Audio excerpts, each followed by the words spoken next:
Hello, my name is Mary Ellen King, president of the Austin Bar Association, and you're here for another episode of the Stop the Stigma podcast. We are recording these podcasts and helping people tell their stories in order to change the conversation around substance abuse, thoughts of suicide, and mental health issues in the legal profession. And today, we're here with Cameron Cano. Hi, Cameron. How you doing? I'm doing well. How are you? I'm doing great. Happy to be here. Good. I don't even think you realized, we were talking beforehand, what we were doing with this, right? Not too much. I understood a little bit of the topic, but I'm very happy to hear what you're doing. Good. Well, so I invited you to be on this because you and I are former colleagues at a law firm together. We've now at different places. And as I joked, of course, I've always been a defense attorney, and I joked with you beforehand, you went to the dark side, but I'm just kidding. Now you're doing the plaintiff's work. Is that right? That's right. Yeah. So it's good to see you. And then when I told sort of my smaller group, and even former colleagues that we had together, that I was going to do these podcasts and have people tell their stories, they said, well, you need to reach out to Cameron. And admittedly, I have never heard your story. I don't know what it is or what you're going to tell me today. So that's why we're here, just to have me hear it. But I did trust the people that told me to reach out to you. So thank you for coming on here. Thanks for having me. Yeah. So tell me a little bit about your story and why would somebody tell me to reach out to you to be on the podcast? Well, so my story starts young. I mean, it's more common nowadays, but I mean, early in my sobriety, I remember picking up a 2-year chip at a meeting that had never seen anyone under 30 in the meeting. And I was there when I was 19. Oh, wow. I think 19.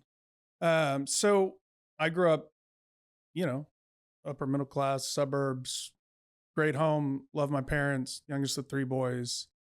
I think, they talk about alcoholism and mental health issues, is it hereditary? Is it circumstances and all that? I think for me, I came out of the womb this way. From a very early age, I struggled immensely with depression, struggled immensely with anxiety, and just struggled, period. And I started using and drinking at a very early age. I mean, I remember the first time I got drunk, I had to have been, I was in elementary school. I mean, maybe 10 years old, something like that. My parents had a party or something to that effect, people over, and someone had given them a 6-pack of like Smirnoff Ice, which they did not drink. But for whatever reason, my mom or my brother or someone let me take a sip. Right. And my parents were like, we're not drinking this. And they like threw it in the bar and went back to hang with people. Well, I thought because, I had had a sip, I could keep drinking. And so, I was 9, 10 and, crushed a 6-pack and was wasted. And my mom, was like, what are you doing? What's wrong with you? And I was like, well, I thought it was fine for me to do that, and drink it. But what happened was that I felt different. I loved how I felt, and I didn't want that to change. Right. And I didn't really, I was super young. Right.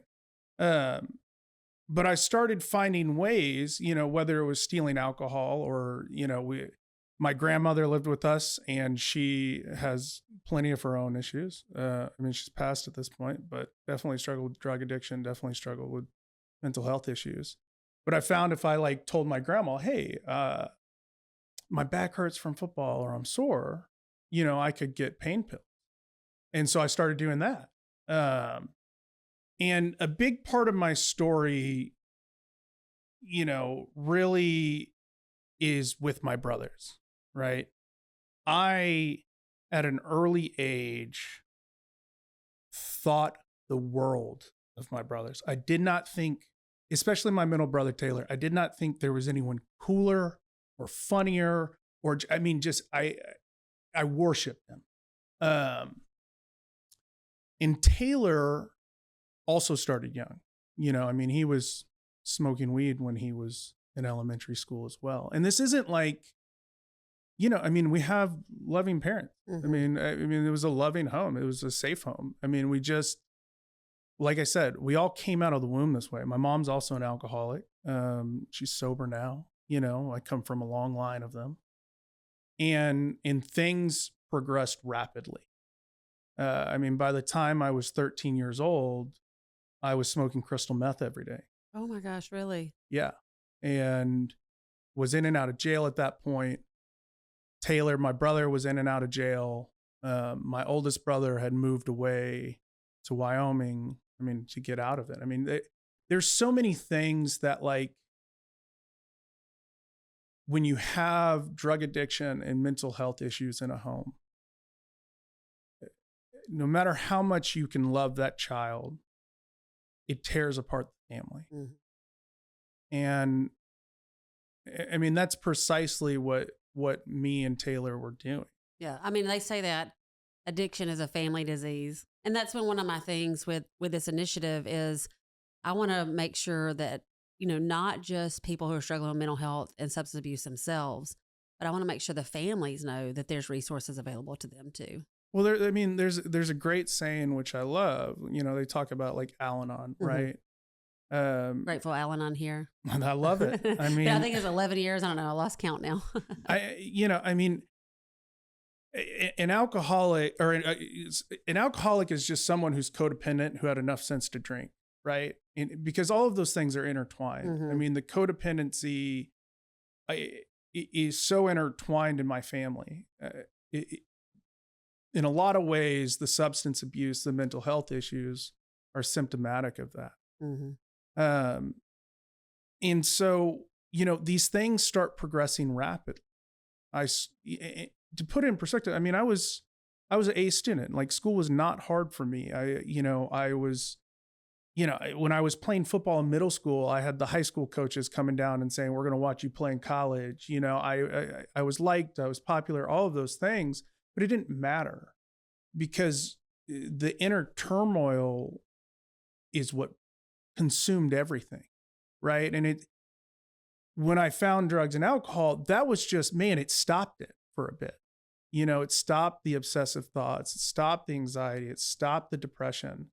And it gave me the only sort of relief that I could find. I mean, the thing that people, it should be emphasized at the beginning, right? I think for a lot of people who struggle with substance abuse, it works. It works. And the scary thing is that it works so well that that's all you want to do. Mm-hmm. Well, I always joked, or not really joked. I said, as we discussed, my ex-husband, who was a lawyer in town, passed away in November from alcoholism. And when I tell it, I said, he was a functioning alcoholic, because you can function with it until Absolutely. you can't. It catches up with you. They say it's a progressive disease. I think you use the word progressive. And I've always said that you can function at first. Well, and those are the hardest cases. Mm-hmm. I mean, in all honesty, I mean, for me, things were obvious, right? Like I am in 8th grade smoking crystal meth every day because 8th grade's really hard, and I needed it to get through. To be in 8th grade again. I know, right? it's tough. Social studies, man. But, I was in and out of jail and all of these things. I mean, it's horrible. It's like very obvious I had a problem. My older brother, my oldest brother, Christopher, he's sober now. But what was hard for him, he always had a job. He went to school. He got a good job. He went to work. He just drank. In those kind of cases, I mean, because we all have our things, right? For me, I was like, I'll never shoot up drugs. If I shoot up drugs, I'm a drug addict. And then I shot up drugs. And then I was like, well, if I don't shoot up regularly, I'm not a drug addict. Constant negotiation. Constant, right? We all set these barometers. I'm not going to drink before 5. I'm not going to drink at work. I'm not going to smoke weed while I'm working, and I think it's especially hard, I would imagine, now that there's so much remote. right? It's much easier to use some sort of substance at home than it is at the office. Yeah. And you don't have community, Yeah. you know. It's that isolation. And so, yeah, I had plenty of those barometers that I broke, right? And I mean, to not spend too much time in the throes of the addiction part, but you know, what happened is in 8th grade, I get arrested for selling drugs. I get a felony arrest. I get removed from school, all those sort of things. I go to an alternative school. And going into 9th grade, I had found out the guy who had told, the principal that I was selling drugs when I got caught. And so 2 hours in the first day in 9th grade, I put him in the hospital. And I got drug out of high school in handcuffs and went straight to jail. I mean, I had violated felony probation by assaulting. I mean, I got arrested for retaliation. So it was a 2nd degree felony. And, I mean, it was an experience, being like a suburban kid going to jail in downtown Houston. Probably not fun. No, I mean, I was so self-absorbed and so, I mean, just out of touch with reality that I remember my parents visiting and my mom crying. I was in the full jumpsuit and all that stuff. And I was like, why are you crying? I'm the one locked up.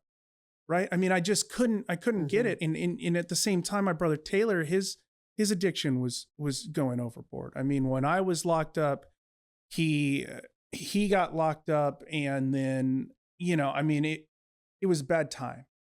But I come from a privileged background. And so my parents were able to hire an attorney. Right. And one of the things that was part of my release is I had to join they're called alternative peer groups. The one I joined in Houston is called Cornerstone. And what it is, I mean, it's almost like AA for teenagers, but it's not just for substance abuse. It's accountability. Yes. And so for me to get released, I had to join Cornerstone. And then I also had to go to a great school. It's called Archway Academy. It's in Houston. It's one of the first sober high schools in the country. I love that. Yeah. And they are doing actually a luncheon next week. Is it next week? I believe next week on Tuesday. But it's an incredible environment where, I mean, for me, if you put me back in a regular school, there is no way I ever get sober. There's just no way. I mean, I was so insecure, so locked up in that identity of, I was a little wannabe gangster from the suburbs, right? And so I go to these places, and my thought is, okay, I'm a good liar. I'm a good placater. And that's what I'm going to do. I'm going to go to these places. I'm going to get high. I'm going to lie, and eventually I'll get out, right? And what I discovered was there was a lot of people who were my age who had similar stories and were happy and felt loved and were confident and were very close with people, because I felt very alone a lot. And that blew me away. I mean, I continued to get high, but they talk about when you get in the program specifically, I mean, it ruins your drinking. I mean, I knew what I was doing. It gives you a whole lot more guilt, right? A whole lot more. But there's also, you're faced where you see a solution, and that makes it much harder. Before I was exposed to people who were sober and had gotten their life together and all those sort of things, I just thought that's how life was. And for whatever reason, maybe I was smarter than people, or maybe my life was harder, or whatever excuse I gave, I thought this is why mine's harder than other people's. But regardless, that's just what it is. I mean, addiction too, though, I tell everybody, Al-Anon and walked through this journey with Rick. One of the chapters in the Blue Book is about narcissism. Yeah. And it's about how self-centered you are and how it's all about you. And it's almost like the substances change you into that person, you know? I don't know if that's so. I mean, there's two different things there. I think in regards to alcoholism, this is my own theory. Not just my own theory. I think if you have whatever predisposition to alcoholism, there's a line, and using the substances can get you close to that line, but you may not ever cross it. And some people's line is very low, some's very high, some don't have it at all. But as soon as you cross that line, there's no going back. Mm-hmm. There's no going back. Yeah. And you know it when you're around somebody you love. I tell everybody the hardest thing I ever did was divorce somebody I loved. Yeah. Because I had to get out of the way. I knew he was going to kill himself, and I just had to get out of or I knew alcohol and addiction was going to kill him, and I just had to get out of the way. I mean, and that's the hardest thing with people you love. I mean, the worst thing you can do for an alcoholic is take away their consequences, right? Yes. But man, it hurts to do that. Yeah.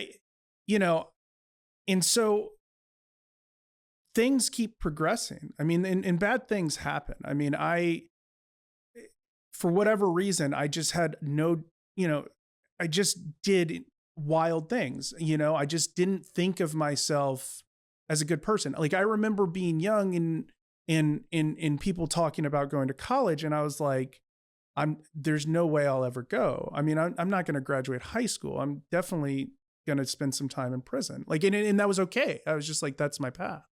I mean, I started doing this thing where I would stop drinking or using, and I would get maybe about a month, right? And then I would go out and go crazy. And getting near the end, I know this has been drug out a little bit, but so Taylor's in jail, and I'm extremely codependent with my brother. I mean, I worship him. And I was on a sober streak for a month and a half. And I go on this retreat.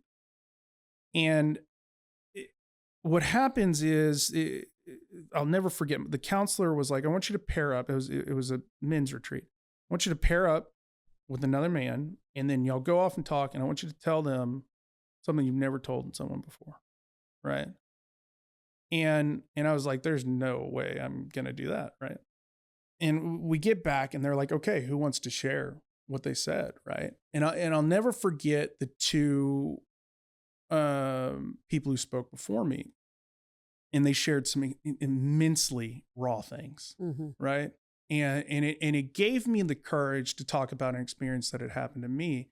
And it's something that nowadays it doesn't bother me, but I do realize it's not talked about much. When I was young, I started drinking with homeless people.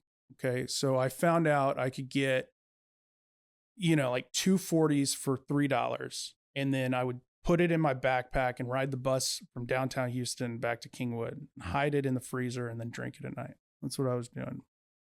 And I got sexually taken advantage of, right? Because I was 15. I mean, I was a kid, right? And that, I was like, I'll never speak about this. I'll never talk about this. I mean, so much shame and guilt. And I mean, all of those things. I mean, men, getting sexually assaulted there's a stigma around that in and of itself, right? I'm a tough guy. I want, all those things. And for 15-year-old Cameron, I mean, I did not have the tools to cope with that experience. Mm-hmm. Right. And I didn't want to tell anyone.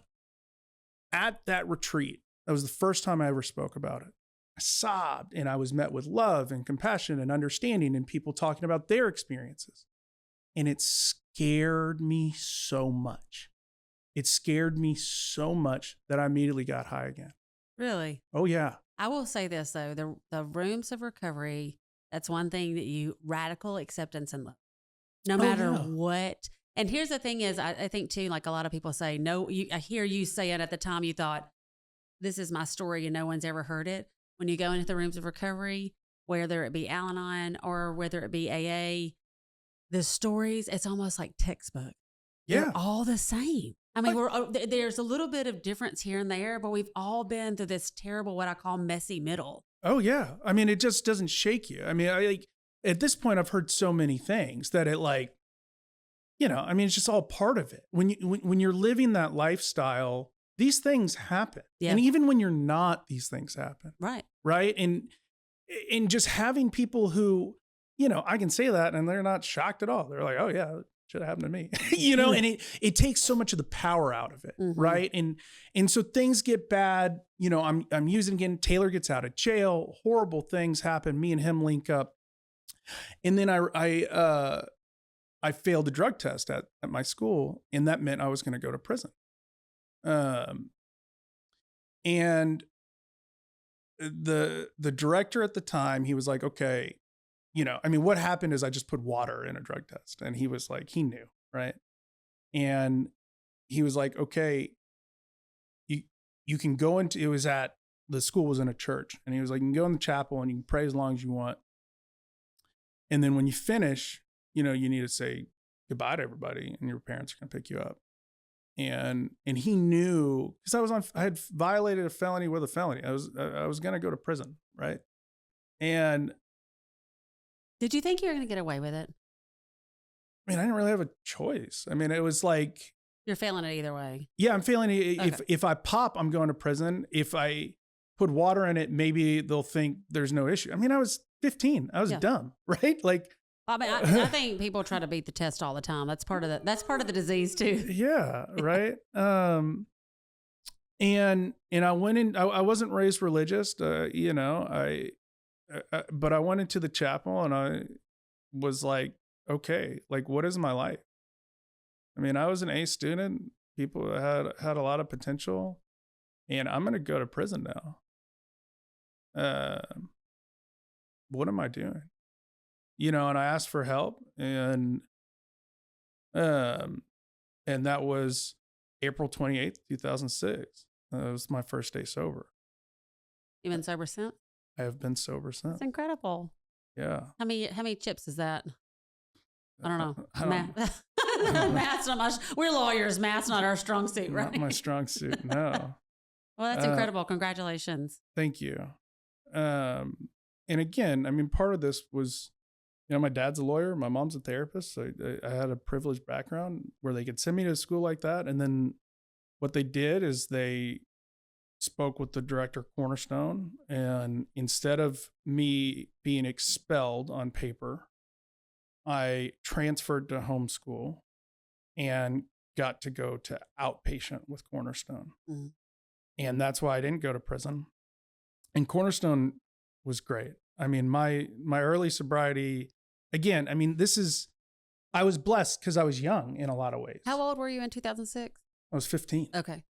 And so, I mean, my schedule when I first got sober is I would wake up, I would go to, they called it the way station, but for people experiencing homelessness, they had a place where they could get their mail. They would get food, they would get toiletries and things like that. So I'd volunteer there every morning.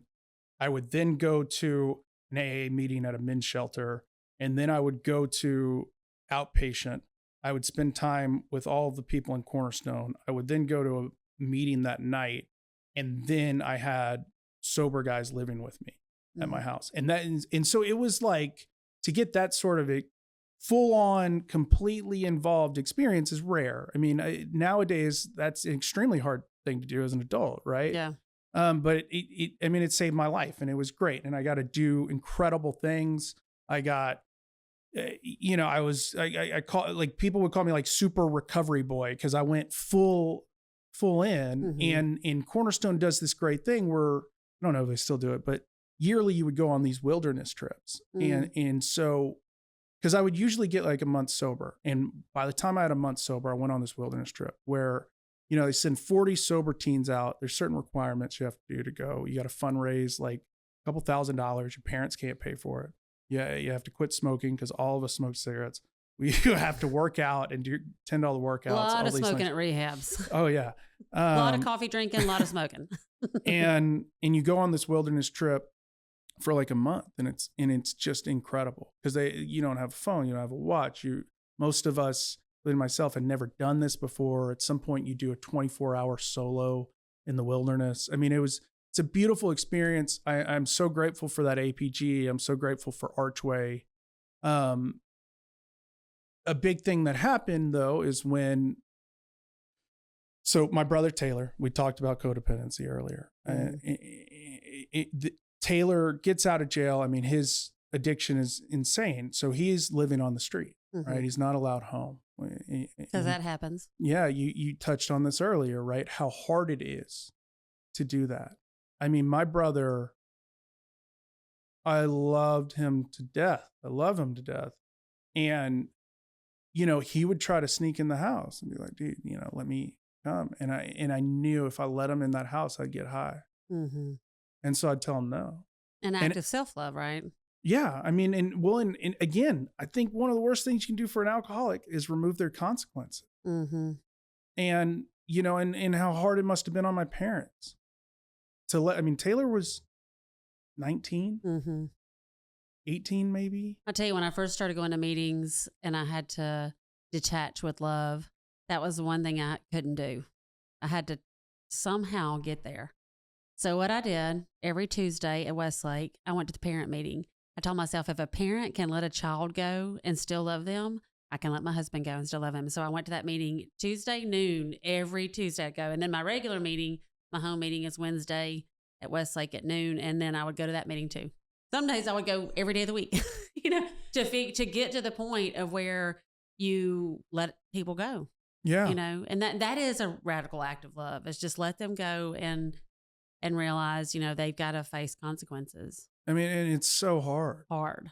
I mean, and so, Taylor's addiction gets worse. I'm still involved in the program, but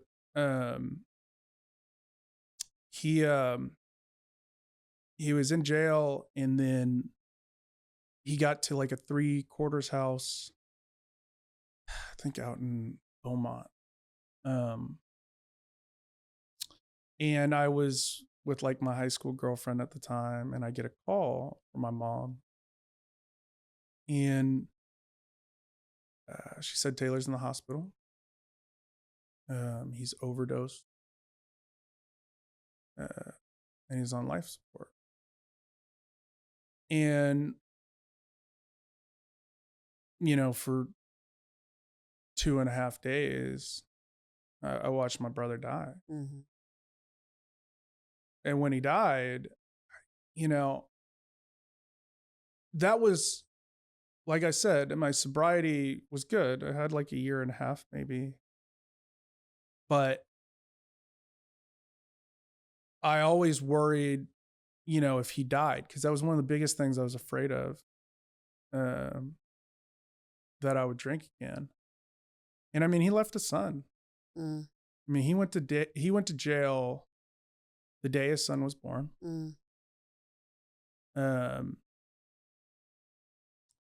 And the coolest thing that happened was how much the people in the program came to support me. 100%. I mean, I made one phone call to my friend, and I said, Taylor's in the hospital and I don't know if he's going to live. And I mean, within 15 minutes. Right beside you. There were not just him, there were so many people. Mm-hmm. I mean, they were there for me. They took care of me, all of those things. And then afterwards, I mean, I feel like there's a misconception. You get sober, you start working on yourself, and life is peachy, right? And life is never peachy. And it's not. It's not. And as you were saying that, I was thinking, I just had a friend from high school take his life this last year, and we had a mutual friend who's in recovery. And we were all worried about the same thing, right? And so, but the truth is the gift of recovery and the 12 steps and all the things it teaches you is how to go through those highs and lows without masking it with substances or alcohol or some other kind of unhealthy coping mechanism. And it sounds like that's exactly what you were able to learn too. Well, I mean, it took a lot. I mean, I remember picking up my 2-year chip and being like, I want to kill myself. Mm-hmm. I mean, losing Taylor was one of the hardest things I've gone through. I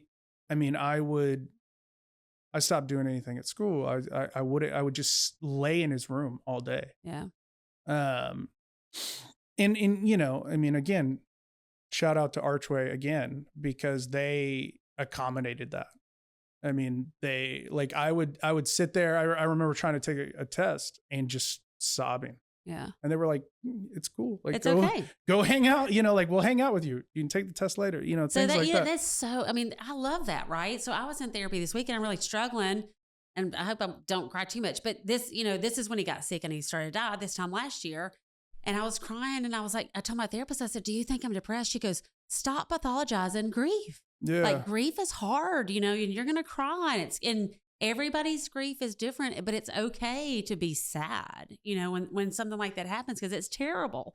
Sounds like Taylor was 20 at the time, maybe? He was 20. Yeah. And I mean, there's so many mixed emotions. Mm-hmm. I mean, there's some guilt because you're codependent, so you feel like you can save everybody. Right? Well, and I hadn't been talking to him. Yeah. I mean, because I was trying to get sober, so I wasn't around. And there's anger that he did this, because it's like, I mean, if anyone should have gotten sober, it should have been him. Had a kid. He had a kid. Mm-hmm. I mean, there were so many mixed emotions, and I never really planned on going to college. Right. And so I had graduated Archway early because I just needed to get out of there. And I was just like working at an Italian restaurant, immensely depressed, with multiple years sober, and I had this like thought pop in my head, like, oh man, I hate my life. Like, I want to leave. I want to get out of here. And I went to this meeting that my friend had asked me to go to, because I hated AA too at this point. I was like, you didn't work for my brother. Right. I hated God. I hated everything. I was so filled with pain. But my friend convinced me to go to this meeting, and I go to this meeting, and it was a strange topic. It was basically like, what would you do if you weren't afraid of anything? And people are obviously talking about addiction and recovery and all those things, like relevant topics in a meeting, right? Yeah. And I get called on, and I was like, man, if I wasn't afraid of anything, I would hop on a plane with a backpack and just start walking. And this guy so one of the things I did early in recovery is, like, my parents were so great. I mean, it was like we were a halfway house. Like, kids would get out of rehab and they'd come live with us, right? Until they got a few months sober, and then they could go home. I love that though. Oh, it was great. I mean, it was so great. I do think one of the things that helps you in recovery is being able to help other people. I mean, that's one of the reasons I'm doing this, right? It's one of the keys, right? Yeah. But he asked me after that meeting, he goes, well, why don't you do it? And I didn't have an answer. And so I remember I called my parents and I was like, hey, I need to talk to you about something. And they were concerned, but they were like, what's up? I said, hey, I want to pack up a backpack and like fly to Portland and walk back to Texas. Right. And my mom's so cool. She's like a hippie lady, like super spiritual, smart. And she's like, I love that. Do it, chase your dreams. Dad's more practical. He's like, well, like, what about going to college, and all those sort of things. And my mom did this thing, that song, That's My Job by Conway Twitty. Yeah. Right. That's my job. That's what I do. Yeah. For those of y'all who don't know, Conway Twitty wrote this song right after his father passed. And the gist of the song is, the dad says the chorus, that's my job. And in the second verse, he goes into, I want to fly out to California and try to be, a country and Western songwriter and singer. But what if I fail? How will I get home? And the chorus is the dad saying, that's my job. Like, I'll get you home. My mom plays that song. Me and my dad start bawling. And he's like, so when do you want to leave? And I was like, I love that. As soon as possible. Yeah. And so 2 weeks later, I took a plane to Portland And then I lived out of a backpack and hitchhiked across the country for like 6 months. That's incredible. How old were you? 19. 19. I love that. And I mean, that's the reason I actually went to college. I mean, living out of a backpack, I was dumb. I mean, I was 19. I was starting in Oregon in February. I know, that's the first thing I thought about. Man, it was a cold, route. You should have gone to Florida or something. I thought I was tough, and I was like, I don't need a sleeping mat. And so, I was sleeping on the ground. I mean, I would wear every article of clothing and just shiver all night. I didn't have a stove. So I was like, I lost so much weight. And a lot of things happened. I ran out of water in Nevada and thought I was going to die. I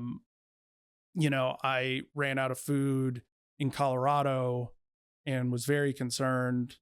It was a beautiful, I would never do this again. It was just so hard in a lot of ways, but I confronted a lot of that. I was alone, and I dealt with my brother's death. I dealt with my relationship with God. I dealt with what I wanted out of life. And I was like, man, I should not live out of a backpack or a tent, and I should, go get an education maybe. Cause I never really thought I could do those things. I was, like I said, in and out of jail. I was a crystal meth addict, like going to college, like you're crazy. And it was a big culture shock going to college. I went to the University of Texas, right? Okay. Rick went to the University of Texas, so my house is divided because Wyatt is torn between the University of Alabama and the University of Texas. So we kind of pull for both unless they're playing each other. And then I'm Alabama. I'm all in Alabama. I love it. But so, I think one of the relevant things is, college was the first time I was outside the recovery bubble. And college is not exactly a safe place for people in recovery. Yeah. A lot of people who I had gotten sober with when they went to college, gotten sober with young, that's when they went back out. Mm-hmm. And I still firmly believe this, but what solidified the belief was when I was hitchhiking, is that being sober should never stop me from doing anything I want to do. Mm-mm. Right? Like, it is not a limitation. In so many ways, it's an asset. But it's the other way around, though, don't you think? Like, the substances limit you. Yeah. Of course. With sobriety, the sky's the limit. Well, I was so concerned about the substances of every day, and that's what I thought about all day. Mm-hmm. Like, everything I would do, it's like, I just needed to get through this so I could get loaded. But college, it's like, it showed me, so I played rugby at UT. Rugby is a party hardy, culture. Drinking heavy, all those things. And I got the full college experience. I went to parties. I had lots of friends. I did good in school. I studied. I met lots of people. I had lots of fun. They were like, no, Cameron's sober. They're like, don't give him that. Like as soon as I told them, they were like, who cares? Because that's a thing. You think about it a lot. It happened when I became an attorney. No. Right? Like, how are people going to respond when I'm not ordering a drink? Well, we talked about that a lot when I talked with someone, Greg Cox, that you went to law school with. We talked about that in the legal world and in the regulatory legislative world. Drinking is, let's talk over drink. Right? Yeah. I'll meet you over drinks. Let's talk over drinks. So you have to find other ways to do it, or you go and you don't drink. Well, I just always had certain rules. So I always took my own car, never wanted to rely. Like, if I needed to get out of there, I wanted to be able to get out of there. I always order a club soda with a lime, always. And I always have it in my hand. Right. And, most people don't even realize I don't drink a lot of the times, because the real hard part, it's not the making sure you don't have any alcohol when you're out, right? At this point, I had been sober for a while. The hard part is not having the social lubricant, because so many people rely on that as a crutch. Yes. Right? I can't have a good time at dinner. I can't have a good time going out unless I have a drink, right? And when you really think about it, it's just a liquid in your hand. Your ability to communicate with people, to connect with people, to have a good time, that's a choice. Mm-hmm. And if you're bad at it, well, then it's something you work on. I suffered from severe social anxiety for most of my life, right? And it's something I worked on. That's hard to believe. But that's what people always think that. Yeah. But it's the truth. Like I would have panic attacks. It'll still pop up. I hate talking on the phone. Oh, I do too. I don't want to talk on the phone. I get so anxious meeting people. I get anxious doing social things. Like I had worked through it so much, and then lockdown happened, right? And I regressed a bunch, and I was like, oh man, I got to work on this again. Because most people just think, oh, I have this anxiety. That's the way it is. Mm-hmm. But what they don't realize is that anxiety is something that you can work on, that it can get better. I mean, for those of us, who are trying cases and things, it's a great example, right? You're always going to be nervous at trial, Yes. right? You're always going to be nervous when you're preparing and all those things. And it's good. It's a good nervous. I mean, that anxiety is what makes us good at what we do. But that's the thing, is you can change any anxiety into a good things a lot of the time. It's easier said than done. Yeah.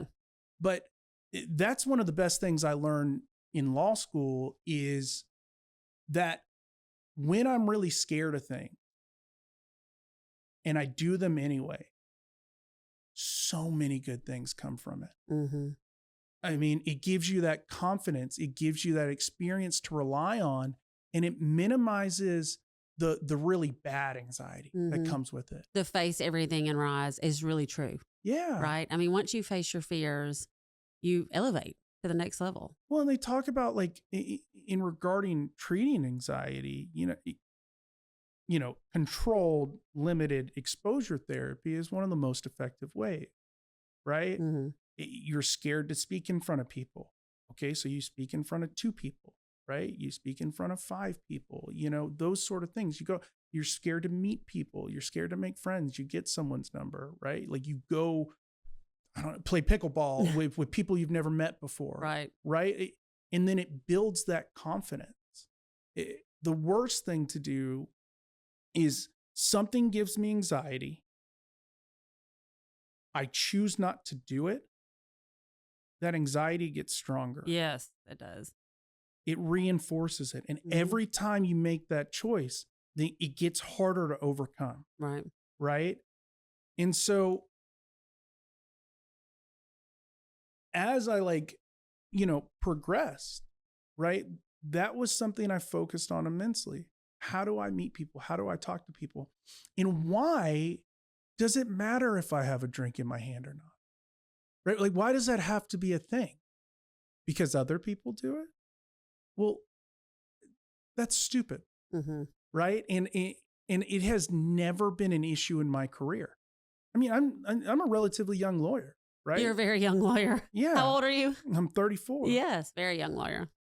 I have wined and dined with many an attorney, many a client. It has never been an issue. Mm-hmm. Honestly, the worst thing about not drinking now, is how uncomfortable people who drink get, right? Like, that's my favorite thing. It's one of the best things when my wife is with me. She's not sober. She's not an alcoholic, because she will drink, and she's the coolest person you'll ever meet. She's the most fun. I'm in awe of her in social situations too, because she's so charismatic. But she'll drink, and then people are like, "Oh, it's okay if I drink around Cameron." It literally bothers me so much when people are, "Is it okay if I have this drink?" You're not the first person to say that. Somebody the other day said, or maybe it was Greg again, I can't remember, said, that it was just odd when he was around people who were drinking, and that sometimes he has more of a conversation about drinking with the people that are drinking than the people that aren't drinking, or talking about himself. So it's real interesting. I think it must be a common thread. Well, I mean, in some ways, like, whether it's from, oh, I want to be conscientious if you're struggling with this, or from oh man, you're a buzzkill. Mm-hmm. Right? Because there is that level of, like, I've definitely encountered people who are sober where, I get it early on, you need to remove yourself. It's always okay to remove yourself, especially if you're getting squirrelier things. But to walk around and act like other people need to change their lifestyle because of your choices, no. Mm-hmm. Like, there's alcohol in my home. We host people, right? Like, right. And it's not an issue, but it's only there because of the work I did early on. Because like in college, especially that first couple years, I would not stay at parties long. I mean, the second I felt like I'm uncomfortable, right? Because it's recognizing those early signs. Yeah. I'm uncomfortable. Not I want to drink. I'm uncomfortable, right? If I can't get myself comfortable and it's and that's increasing and I'm concerned, that's a yellow flag. I need to remove myself from the situation, because there's things where it's like I can be uncomfortable socially, I can be all those sort of things. It's fine. Face those fears. But when it comes to the threat of drinking again, I have to take that seriously. Right. Because whether my moral compass is wrong or right, I don't know. But I mean, one of the guiding principles, especially for like the first 5 years of my sobriety, was if this threatened my sobriety, I should not do it. And that's why I didn't do it. Didn't matter if it was right or wrong. It's just, if this was a threat, I need to not do it. And that applies to anything. Yeah. Right? Like, it's just that in some ways, I feel like the lessons I learned time and time again are just such basic things. Yeah. Like, I need to eat food. Yeah. Oh, I was sitting here thinking, like, if I'm going to have a big day, I think I said this about Chris. We're recording today. ACL starts today, and Chris Stapleton's playing tonight. And I love Chris Stapleton. And I said, before we started, I said, I sold my tickets to ACL because Wyatt, my son, has a football game at 9:00 in the morning. And if I'm getting up at 8, I can't stay up until 11. You know, it's just like basic things. And that's a choice I made so that I could enjoy my Saturday and not be tired and exhausted from staying out. And it's just basic. And you make that choice and you carry it through everything you do. But we've talked about it a couple of times, making sure you have plenty of water. Yeah. Stay hydrated. Eat 3 meals a day. Sometimes you might need to eat 5. Eat a couple of snacks. Make sure you got lots of food. Make sure you have, plenty of sleep. That helps you make better choices too.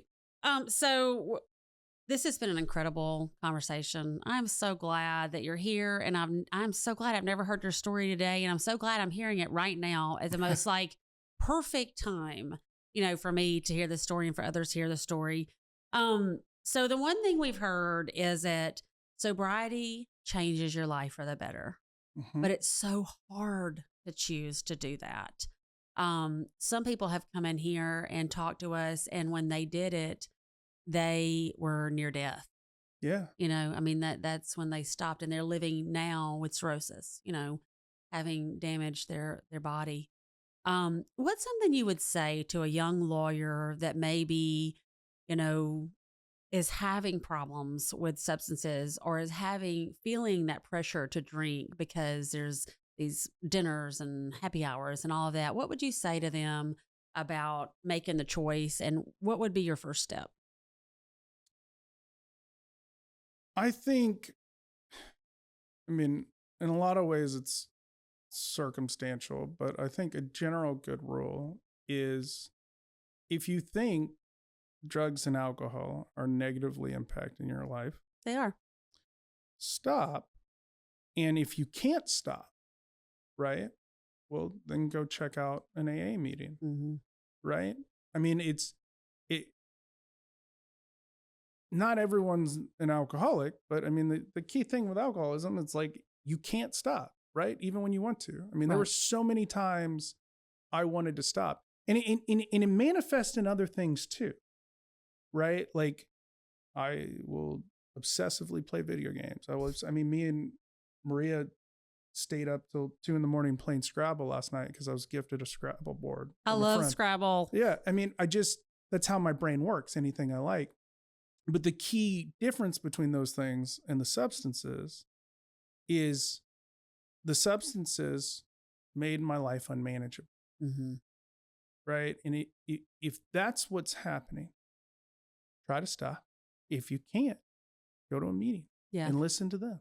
I'll say too, TLAP, we're big proponents of TLAP here, because sometimes people have a hard time taking that first step to go to a meeting, or they may feel like they don't want to go to a meeting by themselves. So I will say there is a vast network of lawyers that TLAP can connect you with, and we'll put TLAP in the comments of this podcast, the number. But to people who walk with you, like you said, when you go through a hard time, that's the one thing I love about recovery. Anytime I tell my story at any kind of speaking engagement, I look out in the room and I probably have 5 or 6 friends that I've made through Al-Anon who are my lifelong friends now. You know, they're there for me through everything.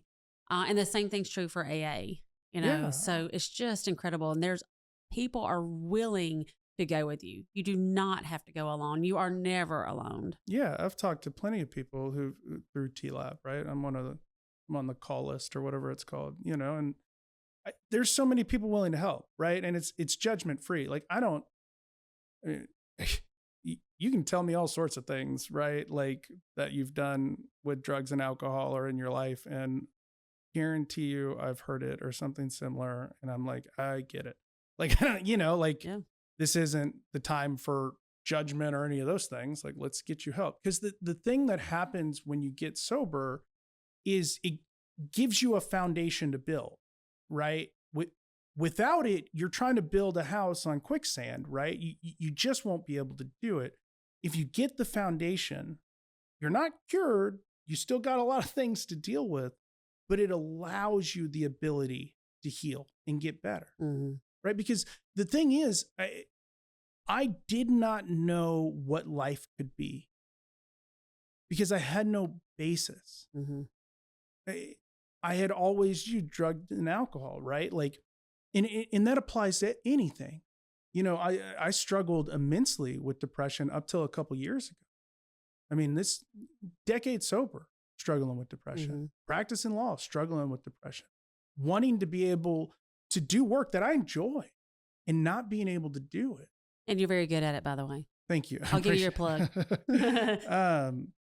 But, you know, there's always ways to get better. You know, one of the things that I struggled with, and I'll talk about this for people who've been sober a long time, is, you know, I finally let myself take medication for ADHD, right? I was so scared of taking any sort of medication because one of my close friends had gone to law school. He was sober. He got on medication. He started using and he killed himself 2 years ago, right? And I was so afraid of that. And there's stigmas around it, right? Like if you're sober, you're taking Adderall. Well, people abuse Adderall, right? Well, that's why we're here. We're trying to stop the stigma. We want people to do what helps them, right? Yeah. And so, you know, I had, I don't know, 16 years sober, 15 years sober, and I was super depressed. It was affecting my practice. It was affecting my health. It was affecting my, you know, relationship, my family. And so, you know, I'd been in therapy again. I'd gotten back in therapy. I'm doing that. And multiple people have been like, well, why don't you try medication? I'm scared. No. And, you know, and I talked about it. I called my sober friends. I called my mom. I talked to my wife, you know, all this. I get prescribed it. I'm like, okay, you have to hold the medication. I'm so scared of what happened, you know, and, you know, like probably 90% of my anxiety and depression dissipated, which is crazy, right? Like, you know, of how much that was affecting me because I do care about what I do. I mean, I really love my job and I really love my life, family, and, you know, not being able to do the things I wanted to do, it drove me insane because it would compile, right? Like I'd be like, okay, I'm going to sit down and I'm going to accomplish X, Y, and Z. And then I wouldn't be able to do it. And then emails are pouring in. And then, you know, opposing counsel's filing motion. And then, you know, I'm not billing my hours and it all starts compiling. And then, you know, I think a lot of attorneys struggle with so much of my self-worth was tied into my identity as an attorney. Yes. Right? If I did good, I was good. If I did bad, I was bad. Right? And the lust for affirmation. Right? So many of those things, I'm grateful for the bad times because I grew from them. And the thing I hope anyone here is all of these challenges, it is a choice in how you perceive them and what you do with them. Losing Taylor was the hardest thing I've ever been through, but it's one of the best things that's ever happened in my life. Well, how do you say that?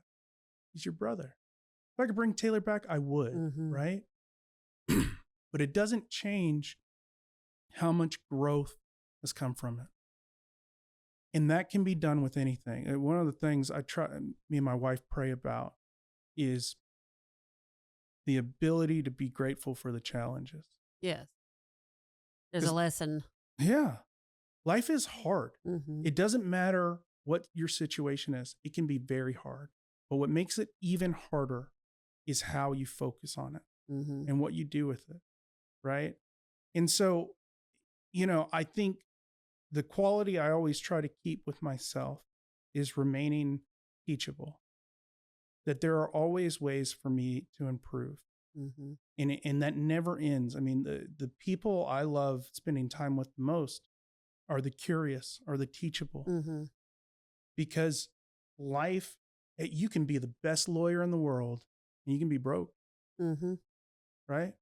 I mean, there is so much of luck that plays into it. The only thing you have control over is that hard work, but people focus on just the profession, right?